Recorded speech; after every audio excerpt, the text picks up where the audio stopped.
مسافر زاده الخيال والسحر والعطر والظلال ظمآن والكأس في يديه والحب والفن والجمال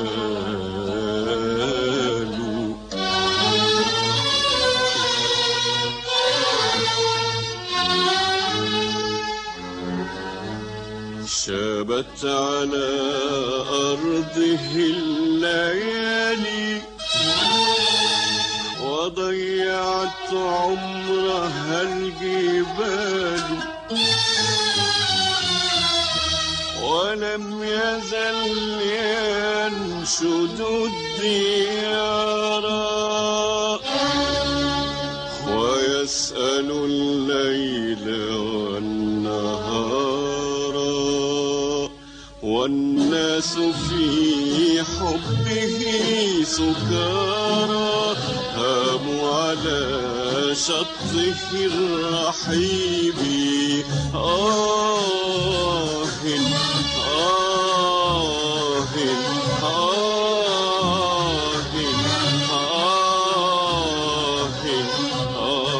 على سرك الرهيب وموجك التائب الغريب يا نيل يا ساحر الغيوب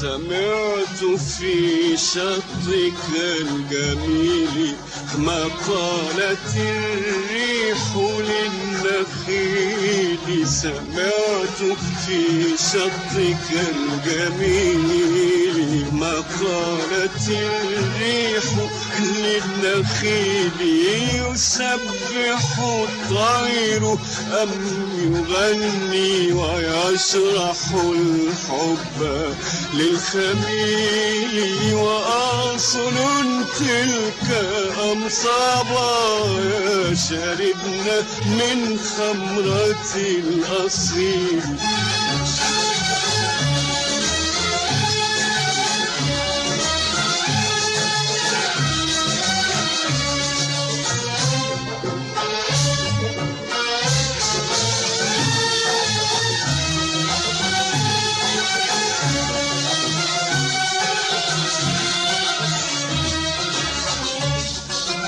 سمعت في شطك الجميل ما قالت الريح للنخيل سمعت في شطك الجميل ما قالت الريح للنخيل يسبح الطير أم يغني ويشرح الحب للخميل وأصل تلك أم صبايا شربنا من خمرة الأصل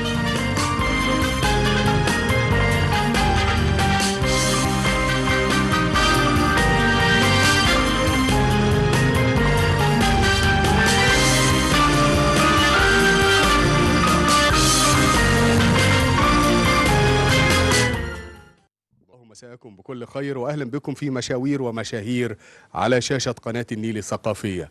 ضيفنا اليوم هو مفكر عربي كبير له باع كبير في السياسة وفي الفكر وفي الأدب وفي كتابة التاريخ وفي الصوفية، عندما قابل الملك محمد الخامس في يوم من الأيام وقال له: أنت مدين لبلادك بهذه الشهادة، شهادة العالمية التي حصل عليها، رتب أفكاره أن يكون جهده من أجل هذا الوطن إلى الأبد.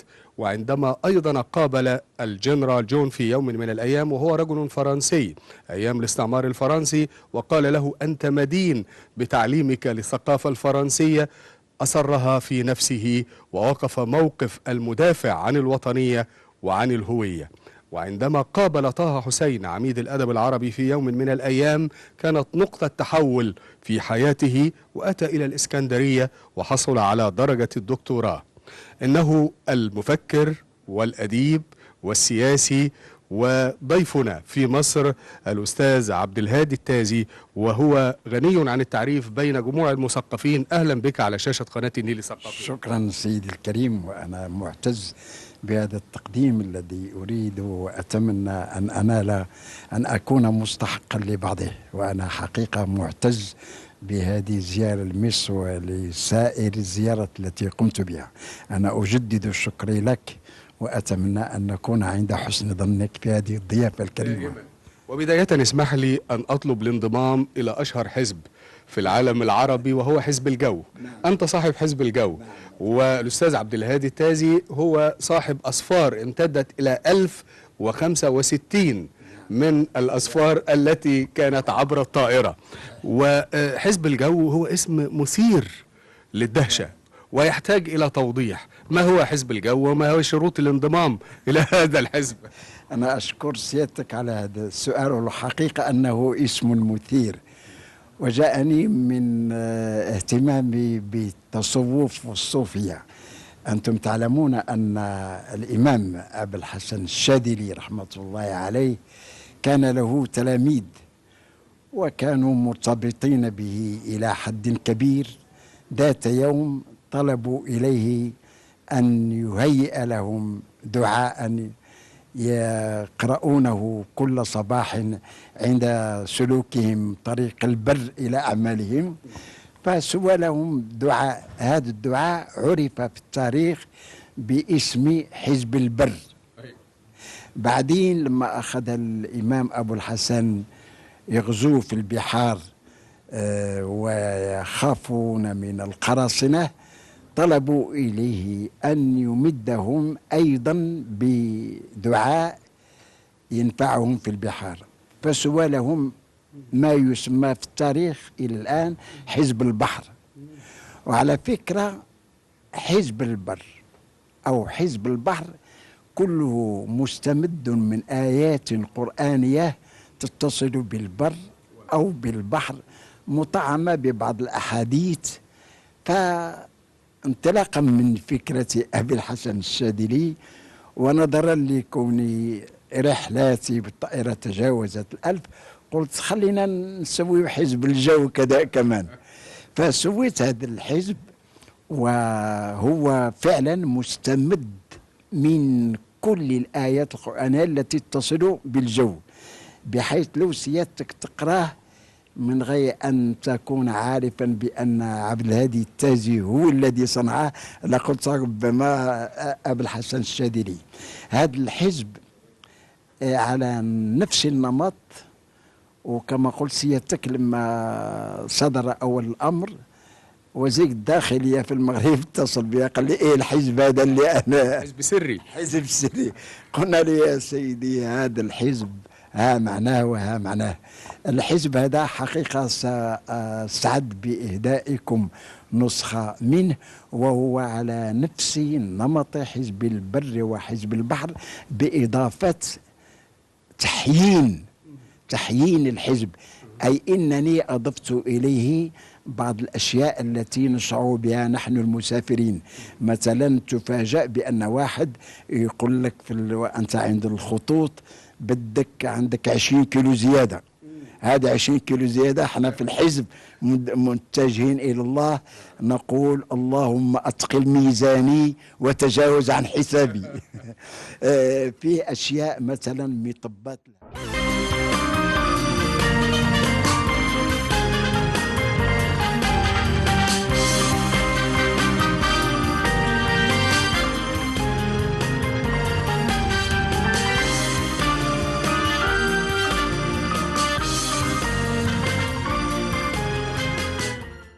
بكم من جديد. ما زلنا متواصلين مع حضراتكم وأجيال من الرحالة، والرحالة ابن بطوطة والرحالة ابن بطوطة المعاصر عبد الهادي التازي.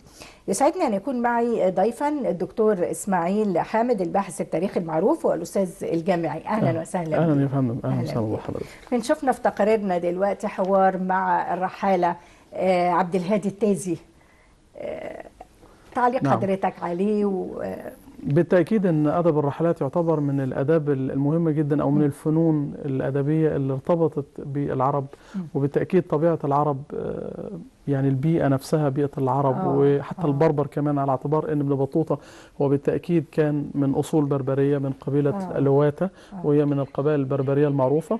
طبعا البربر معروفين ان هم سكان الصحراء الكبرى، وهذه الصحراء طبعا هي اللي تشغل يعني شمال افريقيا بشكل كامل جدا، مساحه حوالي 10 ملايين كيلو متر مربع تقريبا، يعني 10 اضعاف مساحه مصر، مساحه ممتده جدا جدا.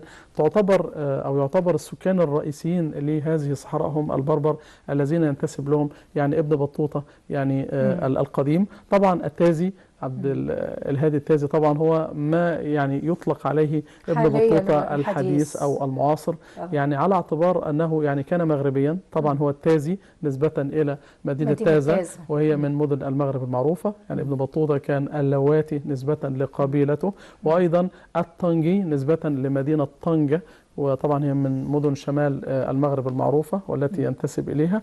فبالتأكيد في شيء من التقارب ما بين ابن بطوطة القديم والحديث. طيب لو بدأنا بابن بطوطة القديم، نعم، وقلنا ازاي قدر يتربع على العرش، نعم، اتكلم عنه باستفاضة. بالتأكيد يعني زي ما بنقول لحضرتك، يعني البيئة العربية والبيئة البربرية هي بيئة طبعا الصحراء. فالصحراء هي تعطي للإنسان دوما فرصة أن يتجول وأن يتنقل من منطقة لأخرى. وطبعا فكرة الرعي كمان المرتبطة بهم سواء بالعرب أو بالبربر أيضا تعطي مساحات بالنسبة للإنسان للتوغل مع هذه البيئة المفتوحة، وليست بيئة مغلقة فيها غابات أو فيها يعني أشجار أو حاجات تمنع من الانتقال. بالعكس، بيئة الصحراء هي بيئة تنقل وترحال، فده جزء من طبيعة سواء العرب أو البربر. بالتأكيد ابن بطوطة يعني يعتبر هو في قمة الرحالة سواء العرب أو حتى الأجانب. يعني هو يعتبر هو رحالة العصر في عصره، وما حتى ما قبل وما بعد عصره، فهو أعظم رحالة في التاريخ. وربما الغرب يعني ربما عندهم الرحالة يمكن الأشهر عندهم يعني ماركو بولو، والاثنين يعني إلى حد ما كانوش بعيدين. يمكن ماركو بولو إلى حد ما قبل ابن بطوطة بفترة، ولكن ابن بطوطة كان امتداد رحلته كانت امتداد كبير جدا جدا. ابن بطوطة قام بثلاثة رحلات.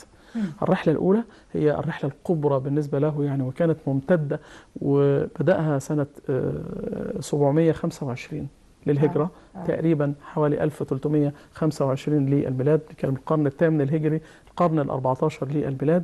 وبدأها يعني ربما مش بفكرة الرحلة، هو كان عايز يروح للحج، يذهب إلى بلاد الحجاز. وهي هذه هي الفكرة بقى، ارتباط بلاد المغرب وبلاد الأندلس بالرحلات. ليه بقى؟ لأن بالنسبة لهم الذهاب للحج ليس كمثلنا في مصر. احنا بالنسبة لنا يعني نعبر البحر أو نأخذ الصحراء، الطريق بالنسبة لنا سهل. فالدنيا سهلة بالنسبة للمغاربة وبالنسبة حتى للأفارقة، لأن بالنسبة لهم الطريق صعب جدا. وده كان في الماضي ولا ما زال؟ يعني اللي هو الموكب، احنا بنتكلم على طبعا كله بنتكلم على الماضي وحتى ربطه بالحاضر، ولكن الحاضر الظروف تغيرت بالنسبه طبعا الطائرات والحاجات دي، اصبحت الظروف سهله. لكن ما قبل احنا بنتكلم على صحراء، هو بالنسبه له يا اما ياخذ المركب تاخذ الطريق الساحلي من المغرب وحتى تذهب الى الاسكندريه، ده كان هذا طريق. ولكن كان برضو المراكب كانت لها يعني حمولة معينة لا تأخذ مساحات كبيرة، وكانت بالتأكيد أكثر تكلفة. أما بالنسبة للطريق البري فهو طريق بقى بنتكلم على بيأخذ تقريبا الصحراء بشكل طولي كامل، بنتكلم في حوالي 5000 كيلو لو من المغرب أو من أقصى الساحل الأطلنطي إلى البحر الأحمر. ده امتداد الصحراء الكبرى، يعني بيصل لحوالي 5000 كيلو متر، طبعا امتداد كبير جدا. أما لو قلنا كمان من أفريقيا، على اعتبار برضو أن كان في أفارقة يأتون إلى مصر ويعبرون الصحراء حتى يأتوا إلى مصر، ومن ثم كانوا يعني ينتظرون موكب الحج المصري اللي كانت ترعاه مصر في ذلك الوقت، وكان هذا الموكب هو الذي يحمل كسوة الكعبة. دي كانت من مناقب وحاجات عظيمة جدا بالنسبة لمصر، وبرزت جدا في أيام يعني الدولة الأيوبية وأكثر أيام الدولة المماليك. لأن مصر في الوقت ده ومدينة القاهرة أصبحت هي ذرة الإسلام، وأصبحت أعظم مدينة في الإسلام في ذلك الوقت، ولا سيما بعد أن سقطت بغداد على يد المغول، فانتقلت الخلافة الإسلامية، تمام، الخليفة نفسه في ذلك الوقت أو الخلافة العباسية من بغداد خلاص وأتوا إلى مصر، انتقلت أيام دولة المماليك وأصبحت القاهرة هي مقر هذه الخلافة. ومن ثم كانت القاهرة يعني هي حضرة أو مقر العلم والعلماء، كانت وما زالت وطبعا ولا بالتأكيد ولا تزال طبعا ودائما باستمرار طبعا. وربما ده يبدو كثير جدا من كلام الكبار المؤرخين وكبار العلماء والفقهاء الذين جاءوا بالتأكيد حتى ما قبل القاهرة، هيرودوت يعني. ولكن ابن خلدون مثلا على سبيل المثال المتوفى في هذه القاهرة في مدينة القاهرة عام 808 للهجرة، عندما جاء إلى مدينة القاهرة قال أتيت إلى حضرة الدنيا ومركز العلم، وقال كلاما في مدينة القاهرة يعجز اللسان. لا قالها تحديدا بقى ابن بطوطة، قال أتيت إلى أم البلاد بنص مصر المحروسة بنفس اللفظ. لا وقالها أم البلاد، أم البلاد، أم البلاد بهذا بنص كده. ويعني طبعا حتى هذا المسمى وهذا اللقب يعني أنا لي كتابات فيه، وأرجعت هذا الأمر إلى أصول تاريخية ووصف مصر بأنها أم الدنيا. يعني احنا لما بنقول مصر أم الدنيا ده مش هباء، لا ده لا أصل تاريخي وديني، ليها أصل تاريخي وديني. وأقدم ما ورد في ذلك الأمر يرتبط ب مصرايم ابن حام ابن نوح عليه السلام، اللي هو حفيد سيدنا نوح لما جاء يعني يسكن في مصر وينتسب ليه المصريون. احنا مسمى مصر نسبة لحفيد نوح عليه السلام. فذهب لجده وقال له ادعوا لي يا جدي، فقال له اللهم بارك فيه وفي ذريته واسكنه الأرض المباركة اللي هي أرض مصر التي هي أم البلاد، ده بنص. وغوث العباد واجعل نهرها أفضل أنهار الدنيا واجعل فيها أفضل البركات. ده دعاء نوح عليه السلام، وده دعاء شهير جدا ووارد في أكثر من 10 مصادر تاريخية، مصادر جميل. وهي طبعا من رواية عن ابن عباس طبعا بالتأكيد. ده ليس لقبا جزافا. وحتى الرحالة لما جاءوا ووجدوا مدينة القاهرة ووجدوا عظمة مصر في ذلك الوقت وصفوها بأم البلاد وأم الدنيا، أمر واضح جدا وليس لقبا حديثا يعني ابتدعه المصريون في هذا الوقت كما يعني البعض يعني يقول ذلك الأمر. ولذلك القبيلة من غير قطع حضرتك، القبيلة اللي بينتمي ليها ابن بطوطة وملامحها التاريخية اللي أهلته لمثل هذا. يعني أنا قلت لحضرتك إن هو محمد ابن عبد الله ابن محمد ابن إبراهيم ابن يوسف ابن محمد اللواتي، تمام، نسبة لقبيلة لواتة الطنجي نسبة لمدينة طنجة. طبعا معروف أن الكثير من المؤرخين والفقهاء والعلماء ينتسبون إما لبلادهم تمام أو لمدنهم التي نشأوا فيها طبعا. أو لقبيلتهم التي أو لمهنة يعني كانت العائلة الخشاب الحداد الزيات. عشان كده يمكن أنا بسأل حضرتك ملامحها إيه؟ ملامح طبعا هي ملامح قبيلة بربرية معروفة بالتأكيد من قبائل البربر أو الأمازيغ، ما يطلق عليهم الأمازيغ الآن، وهم سكان شمال إفريقيا ما قبل قدوم العرب. فبالتأكيد هم كانوا قبائل يسكنون مرتفعات الجبلية، مرتفعات أطلس وهذه المناطق طبعا ومنهم برضو من يسكن السهول.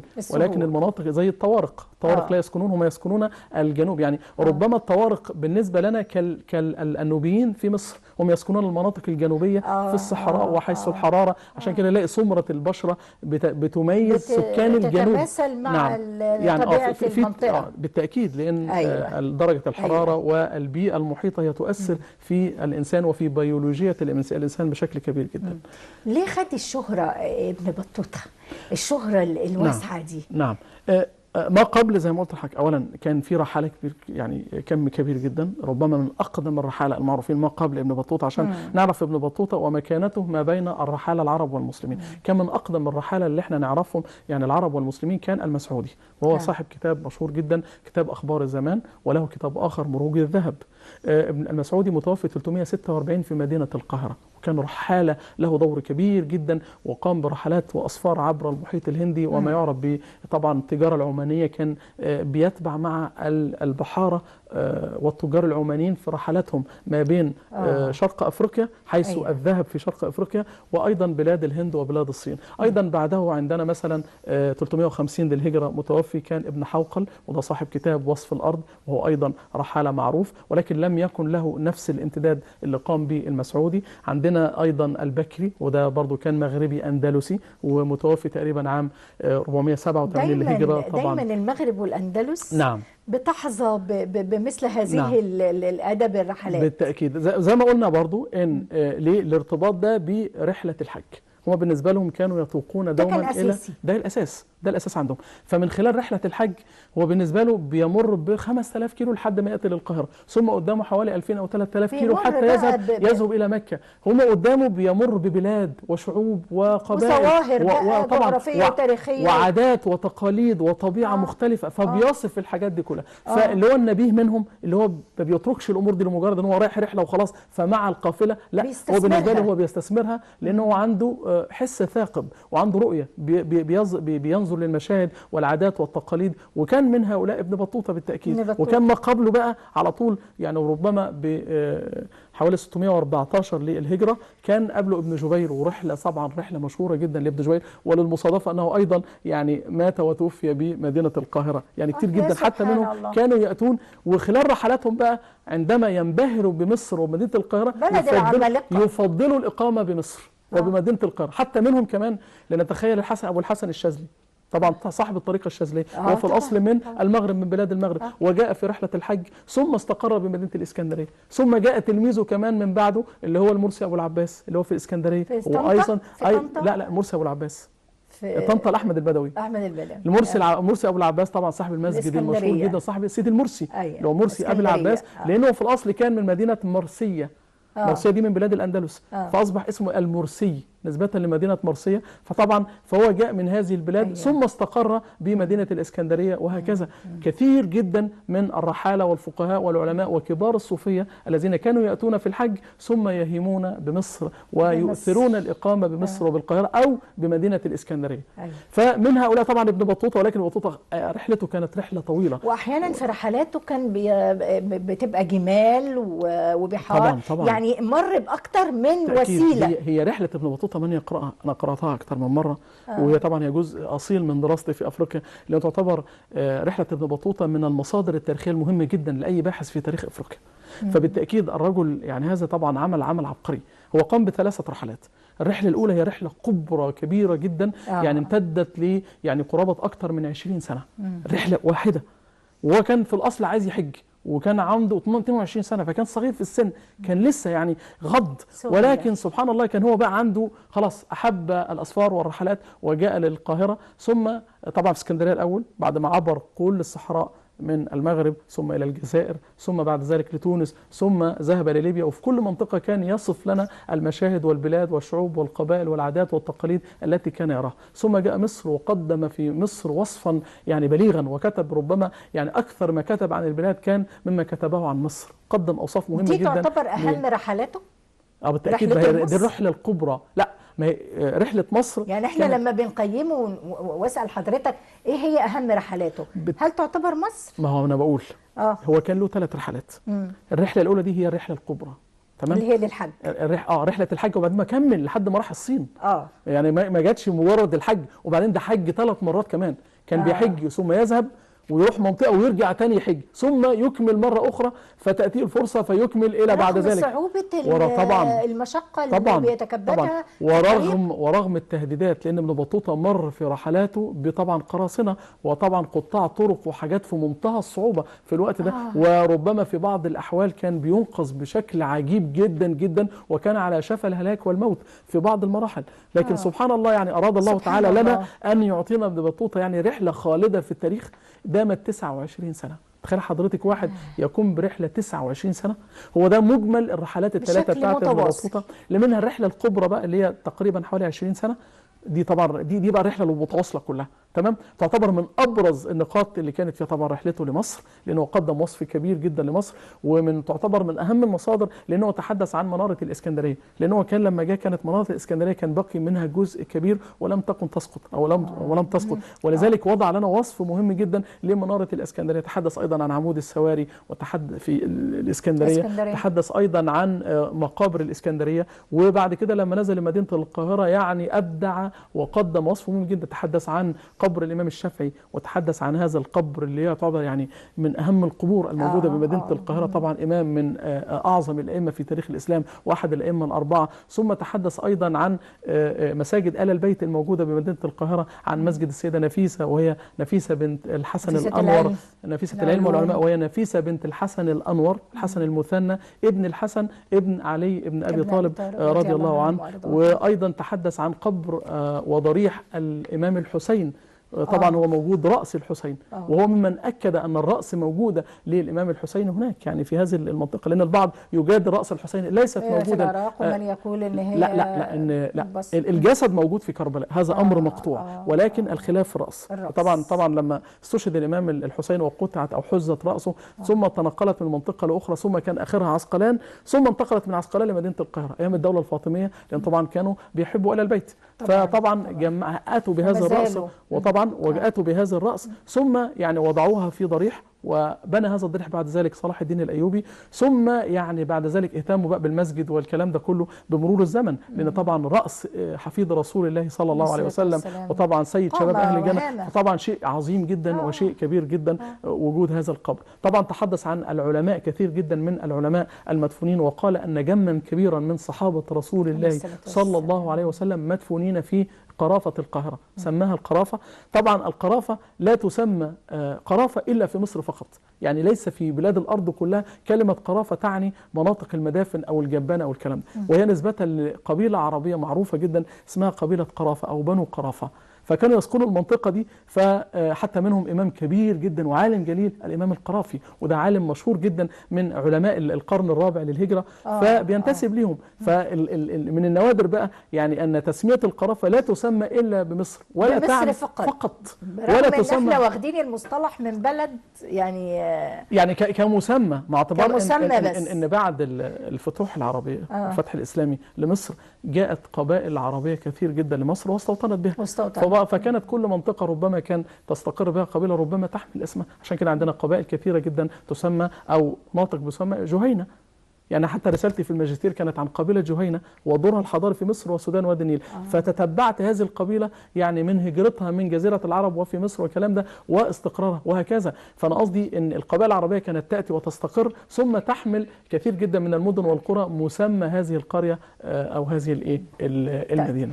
هنرجع تاني بنقطتها، بس نتكلم شوية عن الرحال عبد الهادي التازي، وهو ابن بطوطة العصر الحديث. يعني هو بالتأكيد أيضا نموذج يعني مهم جدا من نماذج الرحالة المعاصرين. طبعا فكرة الرحلة اختلفت من قديم الحديث يعني أصبحت الآن الفكرة الأمر يعني يسير جدا، ويحتاج شخص يعني محب للأسفار والرحلات. ليه أطلق عليه أن هو ابن بطوطة المعاصر؟ أطلق عليه أن هو ابن بطوطة المعاصر لعدة أمور. أولا أنه مغربي كابن بطوطة الأول، تمام. ثانيا أنه يعتبر حقق كتاب ابن بطوطة أو رحلته المشهورة اللي هو تحفة النظار، فطبعا يعتبر كتاب تحقيقه يعتبر من أهم الكتب التي حققت رحلة ابن بطوطة.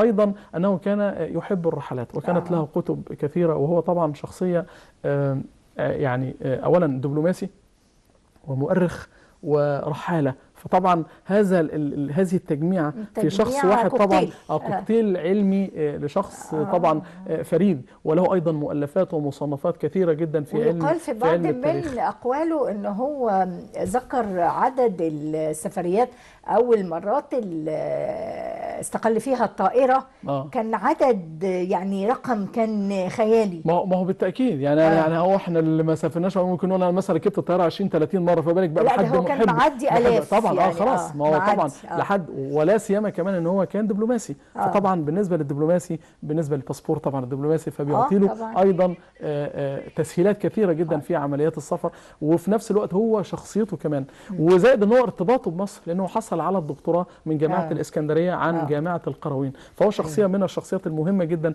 في العصر الحديث والمعاصر. ايوه. محطات تاريخه يعني اللي توقف فيها واهم مؤلفاته. يعني طبعا احنا بنتكلم على ابن بطوطه الحديث. الحديث عبد الهادي التازي. طبعا احنا قلنا ان هو من تازة بالمغرب.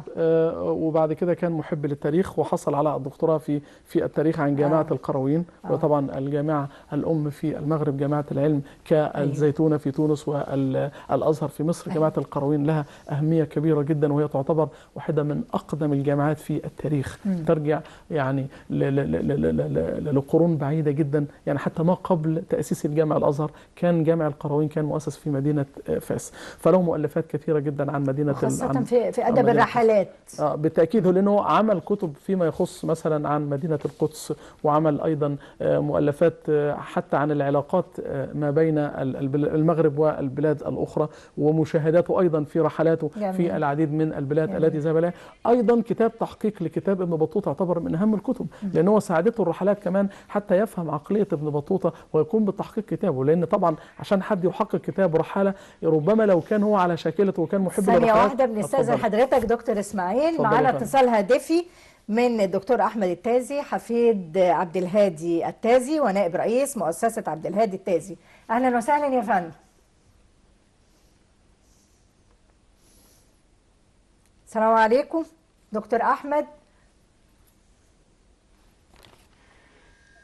كان معانا اتصال. دكتور أحمد أهلا بيك. أنا أسمعكم بالتجاه، أنا أسمعكم. أهلا بيك دكتور أحمد، يا ريت حضرتك تكلمني عن عبد الهادي التازي وأدب رحلات في المغرب وخارج المغرب. بكل فرح بكل فرح. أهلا بيك. يجسد الدكتور عبد الهادي التازي المولود سنة 1921 ميلادية والمتوفى سنة 2015 مسار علامة وباحث كبير له حياة حافلة بالعطاء والتأليف والتحقيق والمراسلات والرحلات الداخلية والخارجية. فقد بلغت رحلته بالطائرات ما يقارب 1300 رحلة جوية بالإضافة إلى الرحلات البرية. تتجلى عنايته بالنص الرشدي في كتاباته وفي مقالاته، فقد حاز موقعا متميزا في ظروف الادب وعلومه. فكان عبد الهادي التازي يشرب حينما يتفرغ لتحقيق فائده او توجيه ماده او استنتاج حكمه او خبر. اعتنى عبد الهادي التازي بنصوص الرحلات واستثمر موادها واستخرج افكارا. دكتور احمد. نعم دكتور احمد، ممكن حضرتك توطي الصوت شويه التلفزيون وتسمعنا من التليفون؟ أنا أسمعكم فقط من التليفون. طيب أهلا بيك، اتفضل. أسفة إن أنا قطعت حضرتك، اتفضل. ما في مشكلة. اعتنى عبد الهادي التازي بنصوص الرحلات واستثمر موادها واستخرج أخبار الأمم والأقوام ودقائق الأخبار وتفاعل مع مشاعر التالي ومرئياته، ويعبر بنفسه عن هوسه بأهمية إحياء التراث الرشدي والاهتمام به قائلا: كنت وما أزال ولعلي أبقى من الذين يهتمون بالرحل والرحلة، لأني أعتبر أن هذا النوع من الأدب يهدف أولا وبالذات إلى معرفة الآخر. إن جل الكتب التي نستمتع بقراءتها على اختلاف فنونها تقتصر على أن تجعل منا قراء فقط، والحوار مفقود بين الكاتب وقارئه إلا مع الرحالة. أنت ترافقه وتقاربه وتفارق بينك وبينه، بين زمانك وزمانه، ذلك جانب من جوانب فائدة الرحلة. طبعا. إن أعمال وإعمال النظر في الرحلة ذلك ما كان يقوم به محقق عبد الهادي التازي، ويصحح أخطاء وردت عند المهتمين وبعض أهل الاشتغال بالتراث. وأتذكر هنا بسبب رحلة ابن بطوطة التي اعتنى بها وحققها كيف صحح وصور اسم العالم المغربي أبي البركات يوسف الأرضي الذي دخل سنة 542 جزر المالديف، فقد حرفت من البربري إلى التبريد، وبني عليها أن دخل الإسلام إلى الديار المالديفية هو تدريسي الفارسي وليس بربريا من مسلمي المغرب الأقصى. لنتأمل هنا طريقته في التصحيح والترتيب. يقول مصححا في تعليقه على قول ابن بطوطة في تحفة: